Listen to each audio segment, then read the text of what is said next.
Hello and welcome to the Oddschecker betting show. This is your weekend racing preview focusing on the Irish Derby on Sunday. I'm your host, George Elek, and I'm delighted to be joined by Andy Holding and Johnny Ward. How are you both doing? Johnny, I know you were at a gig last night. I was at Craftwork, so it's lovely. I mean, it's not the easiest thing to do now for me, but to be at a gig where you're one of the younger people there, it's a lovely experience. Andy be a similar age, give or take, to the birth of Craftwork, I would have thought.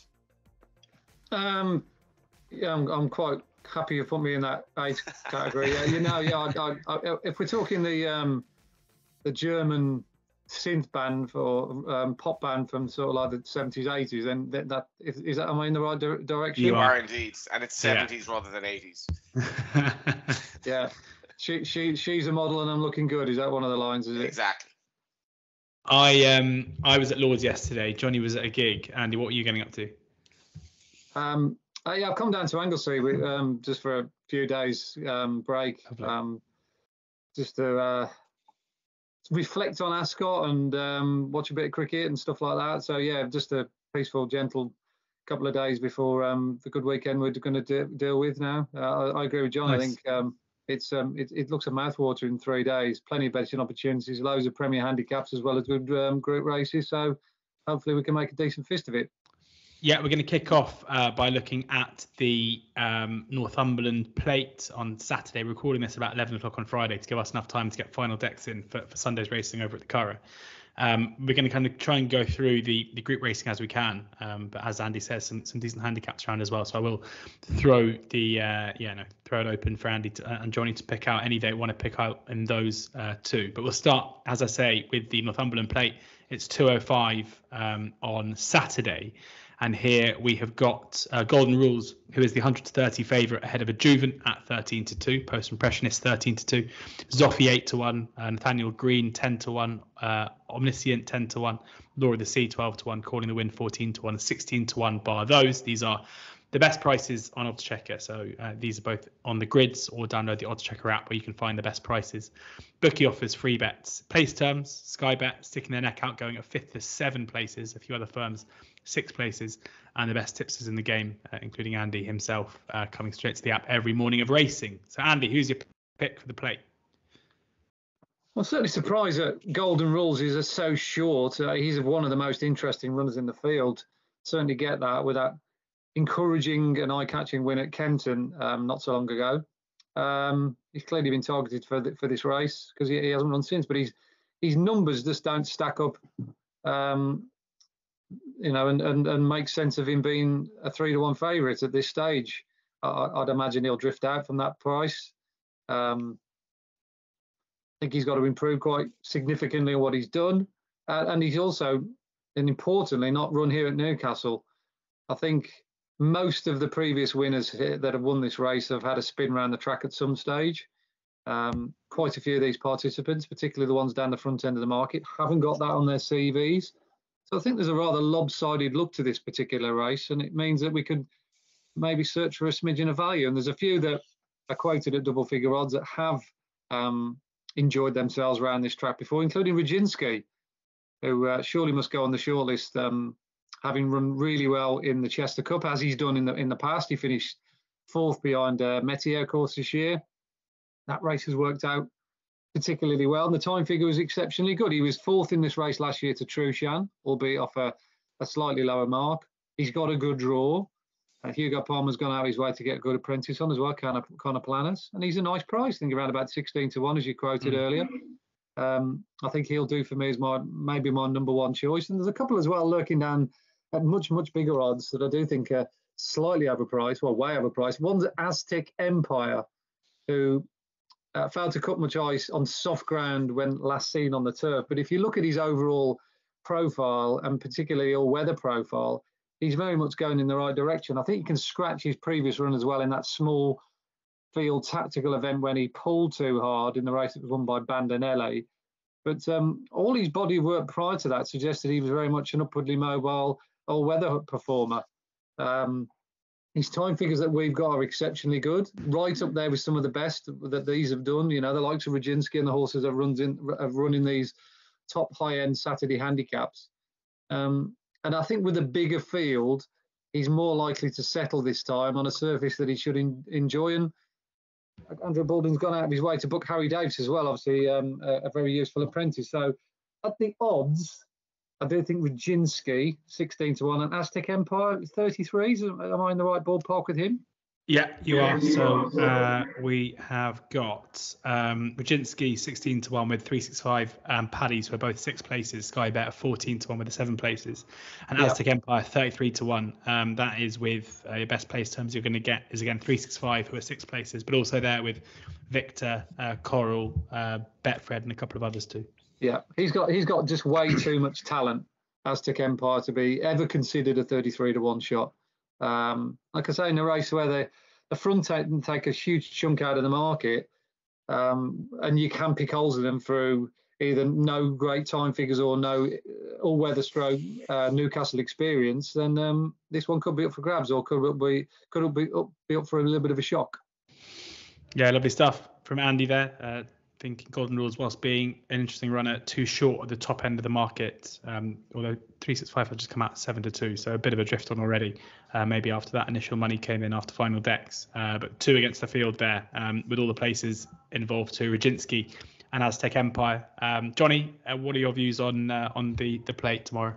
I have no views on the plate. I'm happy to listen to Andy here. Hopefully, he'll have some better advice for the Curragh. Andy, there's some other decent racing on the card in Newcastle as well. The Chip Chase Stakes, the Group 3, where Tiber Flow is just a favourite ahead of Brad the Brief, 7-2, 4-1, and then of course the Vase as well, which is the race before the plate. Anything else on the card for you at Newcastle before we move over the Irish Seat?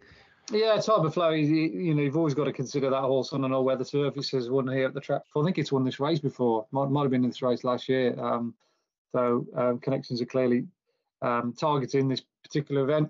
I think Spycatcher is interesting from the Carl Burke stable. I think was due to run or entered up to run at Royal Ascot, but the ground ended up being a little bit on the quick side, so they shelved that. But he's been in good form, and he's running I think it was the Victoria Cup behind Rebel Territory. Reads really well.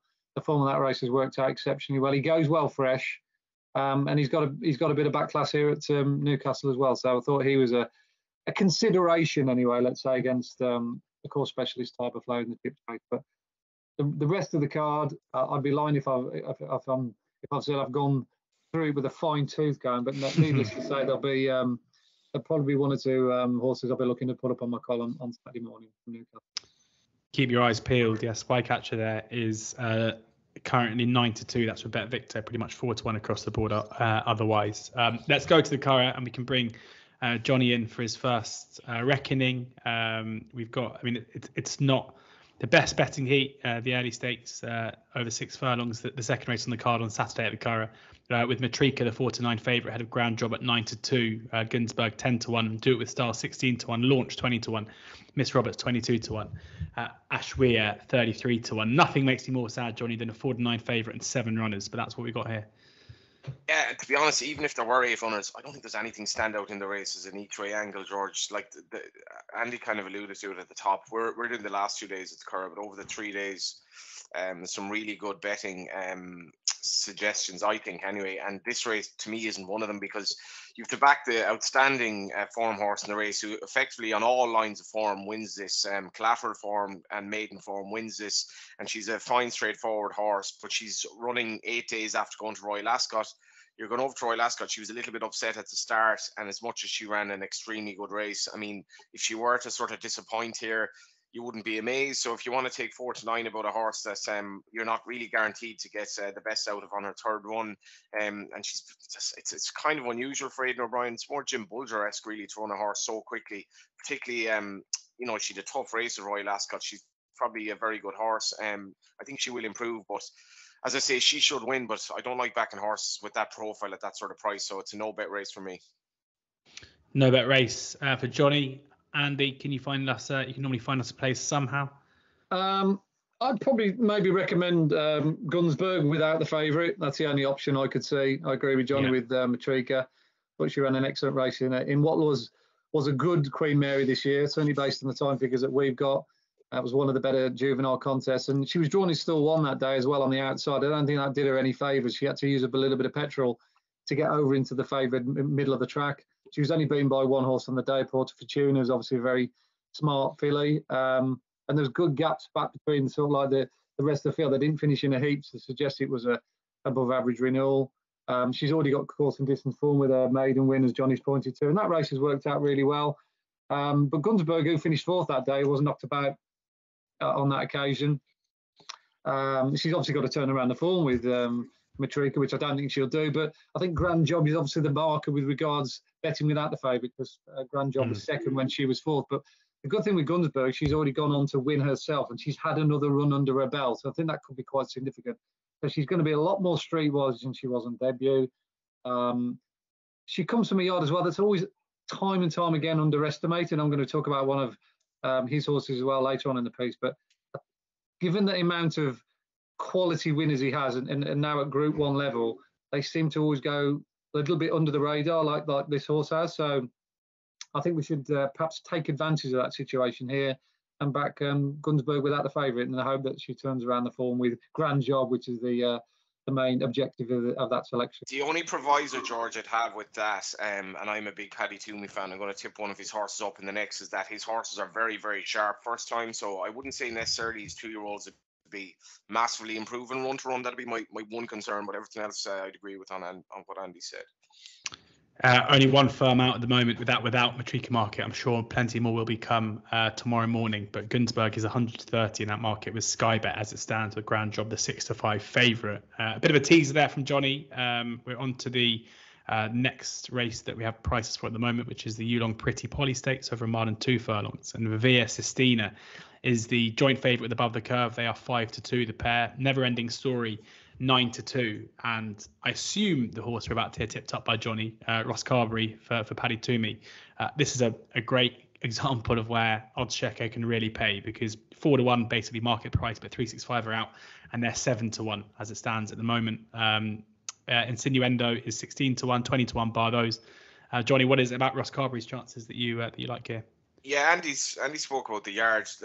This filly was trained by John Murphy up until last year, and since she joined Paddy Toomey's strike rate is phenomenal, and she played a really important role in that, because her form last year was 1-1-1-1, and then she ran in this race and she was beaten 2 lengths. Now she was a 20-1 shot, but since then she's won twice. Again, she was second at Deauville. She was 4th to Kyprios in the Irish Ledger. And then last time, then she ran at Ascot behind Emily Upjohn. She was only beaten 4 lengths or so.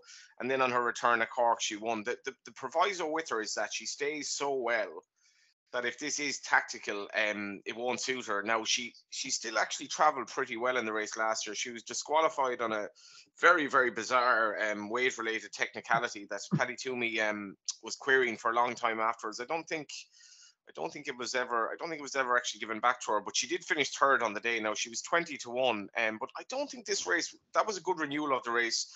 La Petite Coco won it for Paddy Toomey, and My Astra was 2nd, who was the favourite. It looked solid, a solid renewal of it. Now this is a good renewal. I mean, I do like Above the Curve as a horse. I know she was very well touted early on in her career, and she's kind of backed that up, and I think 10 furlongs is ideal for her. And obviously you have George Bowie coming over with the Via Sistina, who was very impressed with Newmarket the last time, probably is going to be better again over the 10 furlongs. But if there's any pace on here with her reliability and how well she runs practically every time she togs out, how well she ran in the race last year, more than happy to back Ross Carberry at 7s.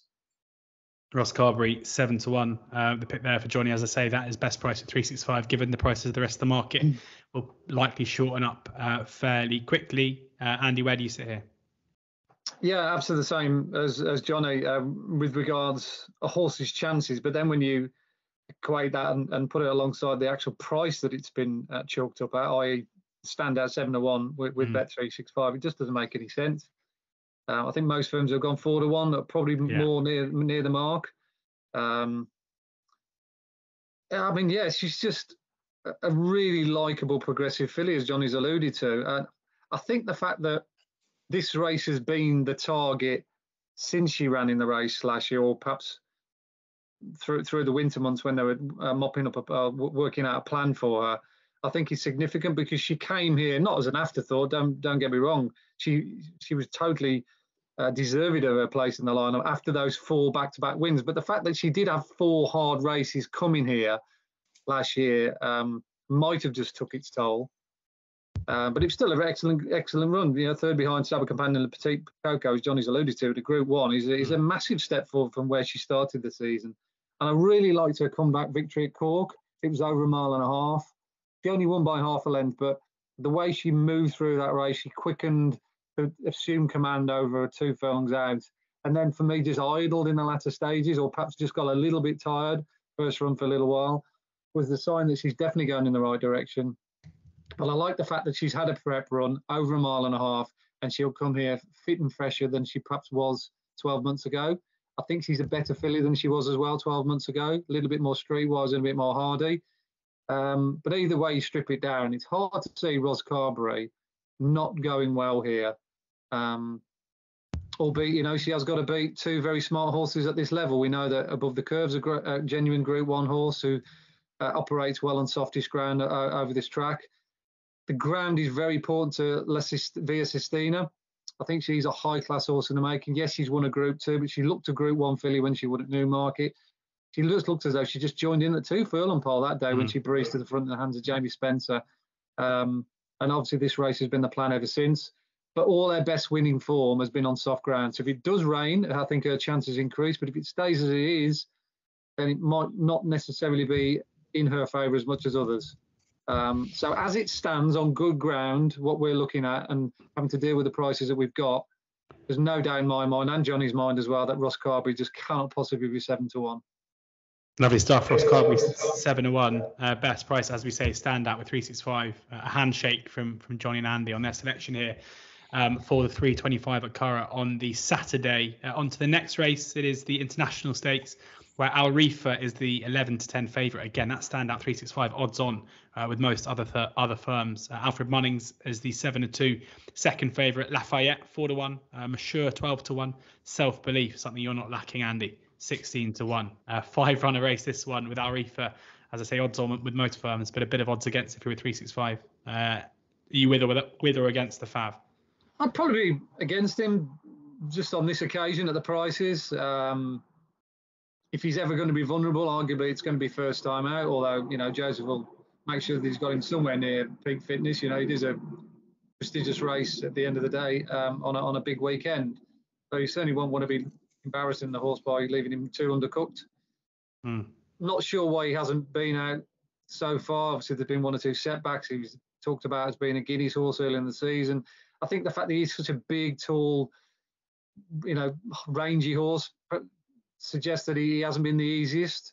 So with that in mind, I'll probably go with something that I know is fitting well and he's always likely to run his race, and that's Lafayette, who's kind of like one of those unsung heroes that Noel Meade often has on the flat. But Noel Meade does really well with horses that he sends here at group level.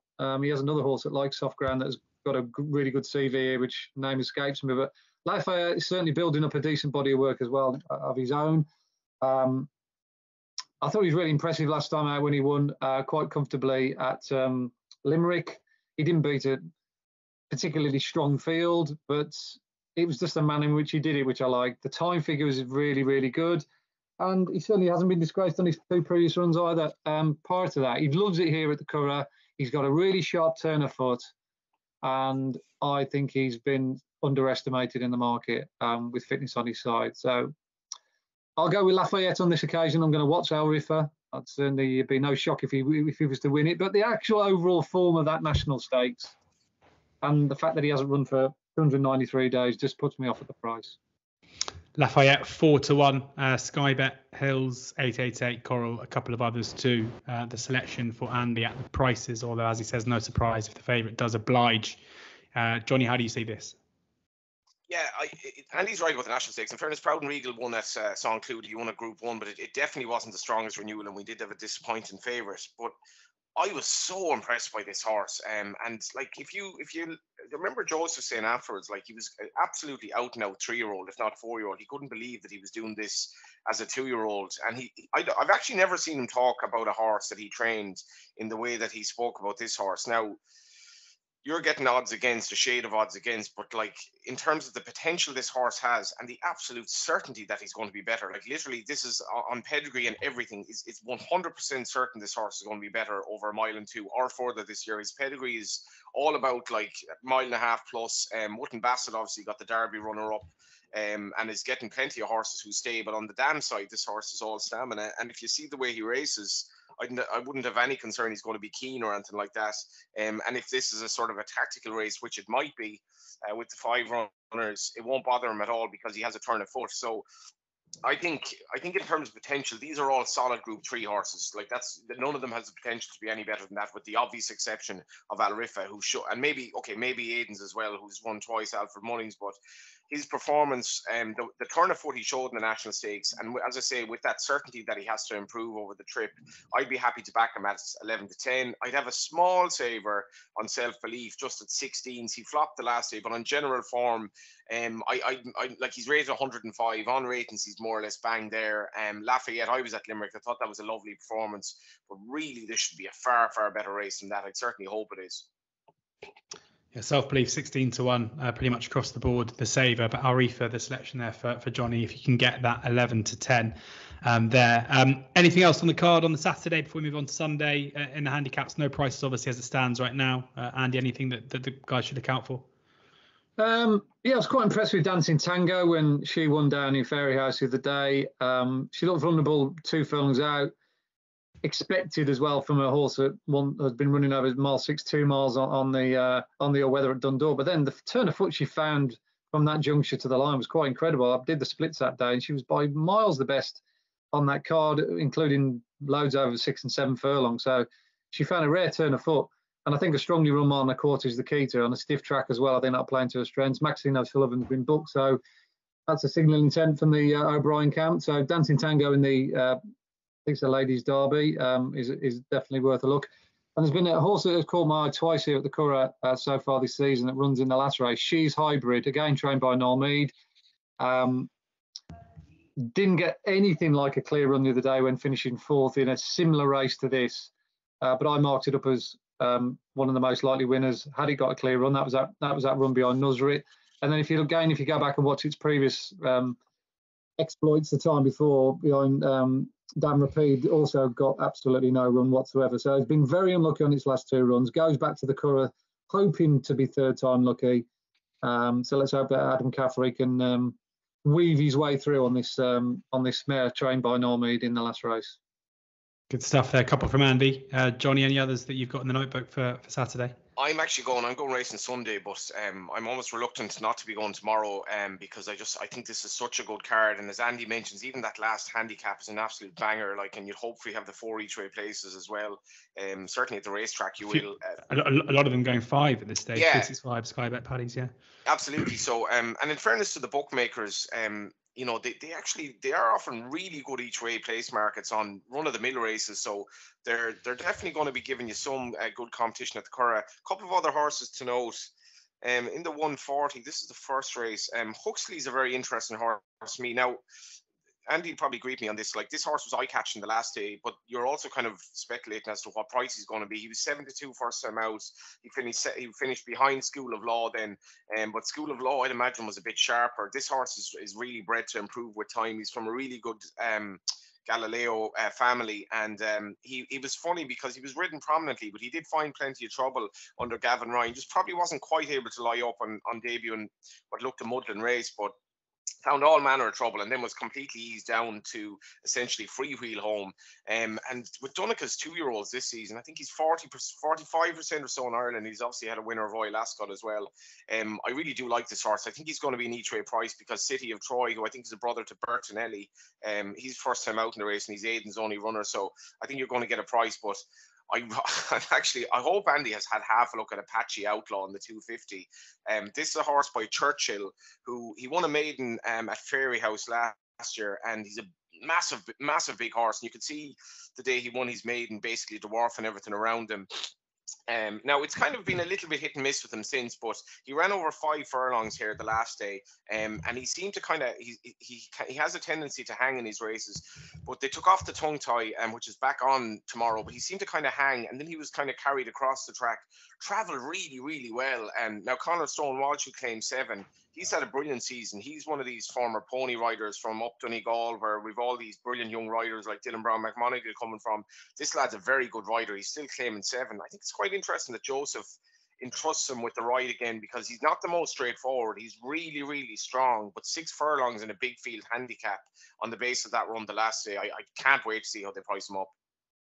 Interesting. Keep your eyes peeled. I assume prices will be coming out probably about 4 or 5 o'clock this afternoon, on Friday afternoon.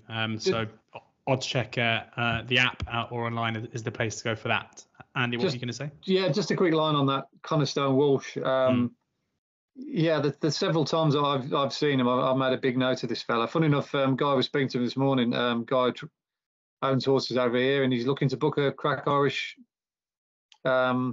boy for perhaps riding in one of these apprentice races over here. And he said, give me some Irish names, and that was the first name I mentioned. So whether he books him or not, I don't know. But yeah, I'm certainly onto that Conor Stonewalsh. Daniel King, if he needs a replacement, although he'd have to do the weight. Yes, yeah, he's another one as well. There's so many. I mean, you never get a bad Irish apprentice, but I think if you're having a pecking order, then Conor Stonewalsh has been in the top 3 in most judges' lists. Yeah, I actually think at the moment, George, that the standard of young Irish flat jockeys is probably as good as I've ever seen it. It's just insanely good, and there will be others who will emerge from the pack as well. Daniel King is Conor King's brother. His weight is probably the issue that he's going to have in terms of the flat going forward. But Ben Cohn he's still quite young. I think he's absolutely outstanding. And then you've Conor as well. And it's an exciting time for young flat riders in Ireland. Really exciting, and looking forward to seeing how they get on over the course of the weekend at the Curragh. On to Sunday's card, just 2 races we're going to preview here, just the 2 group races. Although frustratingly, we've beaten the clock when it comes to the first on the card, the Railway Stakes, where no prices as of yet, but we've got Bucanero Fuerte, Democracy, Devious, His Majesty, I Am Invictus, Lightning Army, Mythology, Supersonic Man, and Unquestionable here. His Majesty was, of course, the form line that could have thrown up an 150 to 1 win at Royal Ascot if you were alert to it, with Valiant Force, of course, running behind His Majesty on debut. But yeah, a decent renewal here, high quality. Andy, this is your bag, isn't it? 2-year-olds with a few runs behind them. Who makes appeal here before we can actually see the prices themselves? Yeah, I mean, having studied all the Ascot 2-year-old races, looked at the times and how they all performed, and with the likelihood of perhaps 1 or 2 improving, it'd be fairly obvious to me that His Majesty would be one of the favourites here, and I presume that Ryan Moore will ride that colt. I'll be surprised if he doesn't, even though he's not jocked up at the very moment in time. He was the best of those that raced towards the stand side in that Norfolk Stakes, which obviously did go the way of a shock winner on the day. But the time figure was really good to suggest there was no fluke about it. And I think if His Majesty would have been drawn over where the main players ended up racing, he probably would have won. I think the fact that Aidan's decided to roll the dice again is an indication that the horse is well after that race. Obviously, it can have adverse effects on certain horses. We just don't know until they run. For instance, a horse called Urban Sprawler was third in the Britanniana. We're dealing with an older horse, bombed out at Newmarket yesterday, finished last of 6. So you just have to bear that in mind when you're dealing with other horses who are fresh and have missed Royal Ascot. The other one I mentioned as well is one of Joseph O'Brien's horses called Mythology, who ran a really eye-catching race on debut here behind Alifi. We'll get a good guide to that form with my mate Alfie, who runs on the Friday as we speak. First race on the first day of the 3-day carnival. Alabama, who was 4th, ran really well at Royal Ascot, and I thought Mythology showed really well. He was drawn 9 of 9, which is always a bit inconvenient for a first-time out horse. When you're on the wing with no cover, you're always going to either miss it or jump out to your left, and you end up racing on the outside, and that's exactly what happened to this horse. But it was an encouraging run, and then when you put on top of that the second in a barrier trial to Snellen, and throw that into the mix as well, the way he shaped on that occasion, chasing home Gavin Cromwell's also, who went on to win the Chesham. And he's just mentioning horses who did me for money at Royal Ascot for the last 5 minutes here. So yeah, there's a knife there's a dagger through my heart as well with several of those 2-year-olds as well. So I'm picking at old scabs here. But yeah, I mean, Mythology's form is as good as any of these. So even though it comes in the race and maiden, I think he's definitely worth more than the second look. It's likely to be priced up. What kind of price would you hoping for? I'd be surprised if that horse isn't double figures and upwards. I'd imagine His Majesty be favourite somewhere in and around the 7-4, 2-1 mark. I'd say Buccaneer Authority would be second favourite, maybe then Unquestionable, and then you're looking into the sort of others. I'll be surprised that Mythology isn't at least 8-10 to 1-ish. Nice each way price. 9 runners as it stands at the moment, drawn 4 Mythology. Johnny, how do you see this? I think this is one of the best collections of names ever in a race. Democracy, Devious, I Am Invictus, Mythology, Supersonic Man, and Unquestionable.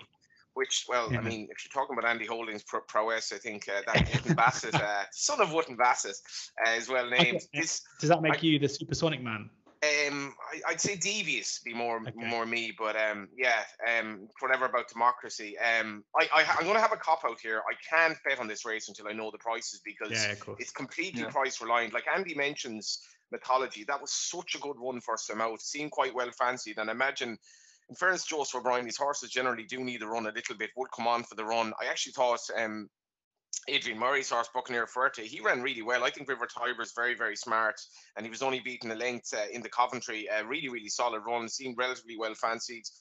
That seemed a long time ago now. And obviously, I mean, even Democracy, I loved his run first time out. That was on heavy ground.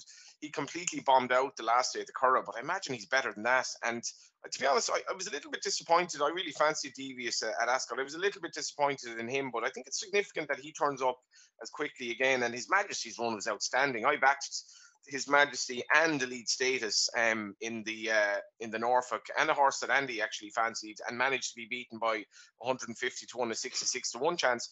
But like, people were giving out about the results of Royal Ascot. They weren't necessarily fluky results. Valiant Force is actually a good horse, and he was probably better than his run at the Curragh. And I thought the form of the race was solid, and obviously he came up the near side, and he was much the best up the near side. So this is a complete cop out. But I think His Majesty is going to be somewhere in the ballpark of 7 to 4. But I need to see prices on the race. Yeah, I think that's always a fair, with a betting preview, you can't really put things up without knowing the price. So totally understood. And we should see, in the next coming hours, how they do price this one up. But we do have prices for the final race we'll be covering in earnest, which is the Irish Derby, where Auguste Rodin, unsurprisingly, is the odds-on favourite, 4 to 11. About Auguste Rodin with White Birch 6 to 1, Sprayerwell 13 to 2, Up and Under 14 to 1, Proud and Regal 25 to 1, Adelaide River 33 to 1, Peking Opera 50 to 1, San Antonio 66 to 1, Covent Garden 80 to 1. Is this a procession, Johnny? I don't know if it's a procession. Like, in fairness, the Derby form has worked out exactly as you'd have hoped through King of Steel. And I think, in fairness, King of Steel, his forms for Royal Ascot really set in stone that this was a solid Derby. I know there were some, bad luck stories in behind, including the likes of Sprewell. But if you watch the way Auguste Rodin went through the race and the body language of Ryan Moore, I actually watched this race at the back of a church in a wedding, and I was trying to kind of keep kind of nonchalant, but it was one of these races where, like, is he getting there? But if you watch it back, I think Ryan Moore was quite confident, and like Aidan O'Brien told me, this horse would win the Derby sometime in the middle of May after his Guineas run. He was so happy to sort of say that this wasn't the true running of Auguste Rodin at all. I don't know what Andy thinks, but at a galloping track like this, as much as it's going to suit Sprewell and White Birch, or kind of staying horses who are really straightforward, there's literally nothing to suggest that to me that they're going to reverse the form. Covent Gardens is in the race. I imagine they're going to ensure Adelaide River's in the race. This is a race that Auguste Rodin, as much as he's fine tactically, they just don't want it to be a messy race. This is a completely different track to Epsom. You see with Westover last year how utterly straightforward it was relative to Epsom. And I'm going to be there on Sunday. I'm hoping maybe for a little bit of 1 to 2. I'd probably back him at that. And I know that's kind of been a bit pernickety. But at 1-2, I can't really see him being beaten. Would I back him at sort of 2-5? Maybe not, but depending on how many Guinness I'm in at 340, I'll probably back him at 1-2. I think he's a very good horse, and I think as well, George, the significance of this horse going forward, as much as he is out of a Galileo mare, the significance of him as a stallion could be really, really big. And nothing can win the race that didn't run at Epsom, I think. And on the Epsom form, he's a certainty. 2 on, a few Guinnesses down. John will be getting involved. Andy, what price would it take for you? Well, I was a relative non-believer of Auguste Rodin going into the Derby. I couldn't have been so confident as many were. Obviously, you don't get to see the horse work at home, and all the sort of vibes that come out of that stable are telling you one thing, and your eyes are telling you another. So I went with my eyes and the Guineas run, and I'd have to reform my opinion, of course, of him after the Derby, because everything about his Derby run suggested he is the top class colt that they thought he was prior to it at Newmarket. The way he strode out, the way he picked off King of Steel, has gone on to advertise the form, of course, at Royal Ascot, suggests that we're dealing with an above average Derby winner. The time figure was very good. His back end sectionals as well. He did 33.1, I think it was, from 3 out, which off the top of my head, I think there was only one horse that went quicker on the day. That might have been the Dash as well. I think that was the 5 furlong Dash. So he's obviously got a huge turn of foot, allied to the fact that he stays really well. He's proven over a stiff track like Epsom. Everyone thinks because it's downhill, it's not stiff, but you do need to get every yard of a mile and a half there. So the Curragh's bound to be even more in his wheelhouse. He's drawn 1 as well. I know there's only 9 runners, but it'll mean that Ryan Moore's got the luxury of just holding his position on the inside without having to do any work. So I'd imagine at the top of the hill there at the Curragh, he'd be no worse than 3rd or 4th on the rail, presuming that 1/2 of his stabber companions are cutting out the donkey work to make sure that it's a sound test. The only other betting option I could see in this race, because Johnny's obviously going to have a 2001 Auguste Rodin. 1,000-2, but 2,001 would be good. Sorry, yeah, beg your pardon. Yeah, I'm doing Andy the Holden said you give it to me, I'm doing the old Australian cricket commentators. 5 for 343. So yeah, the only other option I can see in this race is a bet without the favourite, or a match bet between Spreewell and White Birch, because they're priced up similarly, around about the 6-5, 6-1 mark. But I think White Birch will uphold the form with Spreewell. I actually think they should be a little bit further apart in the betting, even though the bookmakers have you believe they've got equal chance. I think White Birch is a much better horse than Spreewell. Yes, Spreewell was impeded in the run to a degree at Epsom, but to be fair to White Birch, you look how far he was behind at the top of the hill. He ran the last 3 furlongs 6 seconds quicker than Spreewell. Wow! From the top of the hill to the winning line. So if Dylan Brown McMonagle can get himself in a position where he's covering wherever Spreewell is, and I can't see him in a 9-runner race on a more conventional track being that too far back like he was at York or he was at Epsom. He was always going to be behind at Epsom because that's his run style. But he's got such a powerful finish on him that wherever Spreewell is ahead of him, I think he'll run him down, and I think he'll chase home the favourite. I mean, it's not beyond the realms of possibility. He could give Augustine Rodin a race because his sectionals at Epsom were exactly the same as Augustine Rodin from 3 out. But the fact was that he was 10 lengths behind when he started his run, and he couldn't make therefore too many inroads. But I think he's a smarter horse than people have probably made note of. And it'll be interesting tactically, Andy, won't it? I think so, yeah. I think that the way the race will develop, it'll suit his come from behind style. But the one thing that will suit him more than anything, and I think you need to have a look at this, is White Birch for the St. Leger. If ever there was a horse that's crying out for a 1.6 mile and a galloping track that suits hold-up horses and horses that don't have anything to do with the early speed, it's Doncaster. 10-1. 10-1. I mean, I've backed him for the Leger, and I'm just hoping that he runs another good race. If he wins, great. If he doesn't, not to worry. 2nd and 3rd will be fine. But there's only one race for him. He's not going to come back in trip. There's only all the other 1.5 mile races are probably off the agenda for him, as far as I could see. And if they just train him for the St. Leger, then hopefully we'll get a really good bet there. So I think a match bet without Spreewell would be my way of approaching the Irish Derby. on Saturday, but I do recommend White Birches back for the St Ledger before this weekend. 10-1 with Sky Bet, Paddy Power, and the Betfair Sportsbook for the St Ledger. Only Andy Holding could put up his Irish Derby bet, and it's for the St Ledger. Absolutely love it. No market as of yet in terms of a match bet. I guess the other way you could maybe play that White Birch versus Sprewell match bet is in the without the favourite market, which I'm sure will be coming out in the next couple of days, where those two will probably be picking favourites. So that is at the end of our preview. Johnny, you're going, so I'm guessing you've had a decent look through the rest of the card. Anything for the viewers and listeners to look out for on the rest of the card on Sunday? Yeah, I'd agree with Andy and White Birch and the Ledger as well. I think they'd be more inclined to run it than, like, I think Auguste Rodin is 1,000,000 to 1 to run in the Ledger because of his staggering potential. Keep an eye out for a Tower of London as well if he runs in it. He won. I bought my mate.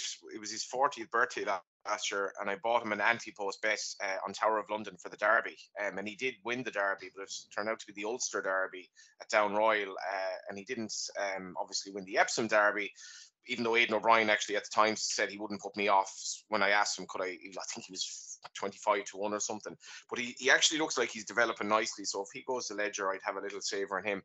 In terms of the Curragh, there's a very interesting runner in the 7 furlong race, which I think that's the 450. You're one there. Now she's going in that's a premier handicap for the fillies. I was actually torn between her and Villanova Queen at Royal Ascot. This is a real sort of getting the trumpet out or getting the violin out. I tipped your one there, and rather than Villanova Queen, and she was a little bit unlucky. I really liked the way she rallied when she was beaten, and she was kind of staying on all the way to the line. So in the 7 furlong race, she's very interesting. But that does leave the Premier Handicap over the mile open a little bit more for others, and I really like Blues Emperor here. I think he's a cracking attitude. The form of the Naas race that he won the last day has worked out really well. Navaggio, who was second, won well since. Faced the Puck Out, has backed up the form, often backed that horse. And this horse is only £3 higher. He's a cracking attitude. My one proviso is Ben Cohen, who rode then, is riding stablemate Rami. So that's a small concern, but that should hopefully be compensated by the price. Good stuff. Andy, anything for you on Sunday? Yeah, I haven't seen the decks; they're not through yet. But if is Tarara running in the 525, the listed race? If she goes there, she is. She is. Yeah. I would say this is a bold statement here, so I'm going to be ready to shut down in flames. I reckon she's of the equal, or potentially in the long term, if not better than Tahira. That is a shout. Wow. I thought that was one of the most unluckiest horses I've seen so far in Ireland this season. You go back and you watch that Irish 1000 Guineas. She is absolutely running all over the field, going down to the 2 furlong marker.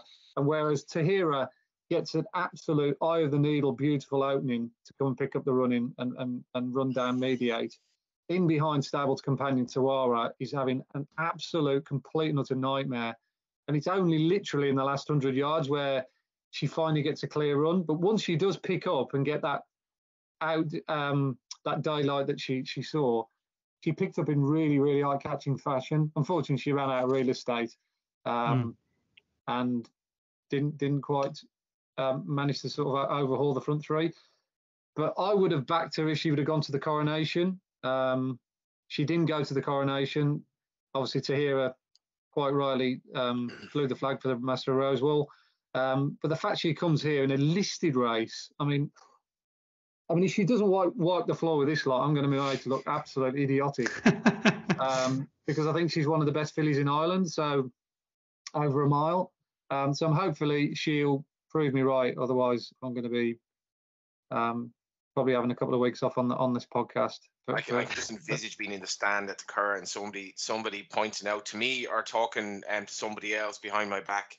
Did you hear Andy Holding on about this horse as they load up the stalls? And this man is desperate to win money in the second last after losing it in the Derby. The biggest foot in mouth disease job ever if this doesn't run well. But beautiful. Yeah, again, it's all about price. Like, I mean, I'm not advising everyone to back this horse at odds on. If it is odds on, but I'd be shocked if that Tarara isn't a useful filly in the making. She's going to leave behind that 4th in the Irish 1000, I think, throughout the remainder of the season. Lovely stuff. Bold thoughts from Andy to finish off the show. Thank you very much to both Andy and to Johnny for sharing their thoughts, tips, and insights with us over the course of the last 45 minutes or so. Have a great day at the Curragh, Johnny, on Sunday. Andy, enjoy the rest of your holiday. We'll be back again next week to preview the eclipse. So do subscribe to the Oddschecker YouTube channel where you can find these Oddschecker betting shows, or you can find us on any podcast platform as well. Do download, I've said this 500 times, I can't believe I can't get it out, the Oddschecker app, or check out the site where you can find the best prices, bookie offers, free bets, place terms, and Andy and other tipsters tips straight to the app every morning of racing and other sport as well. Have a great weekend. Enjoy the sunshine if it's still sunny wherever you are, and we'll see you again next week.